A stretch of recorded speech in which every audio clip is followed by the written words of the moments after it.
প্রশ্ন, বাংলাদেশের রাষ্ট্রীয় ও জাতীয় প্রতীক অঙ্কন করে বর্ণনা দাও। উত্তর, প্রজাতন্ত্রের জাতীয় প্রতীক হচ্ছে উভয় পার্শ্বে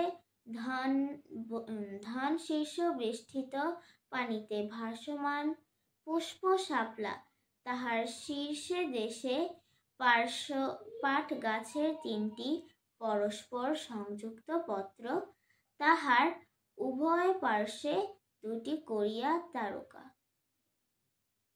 ব্যাখ্যা। ফুল পবিত্রতার প্রতীক। শাপলা ফুল দেশের সর্বত্রই পাওয়া যায় এবং আমাদের জাতীয় ফুল। খাদ্যশস্যের মধ্যে ধান আমাদের প্রধান ফসল এবং সর্বত্রই দৃশ্যমান। পাট আমাদের প্রধান অর্থকারী ফসল, যা সোনালী আঁশ নামে খ্যাত। আমাদের দেশ নদীমাতৃক দেশ, সর্বত্রই জালের মতো নদ নদী ছড়িয়ে আছে। আমাদের দেশে প্রণীত সংবিধান 4টি মূলনীতির উপর ভিত্তি করে রচিত, 4টি তারকার মাধ্যমে প্রকাশিত।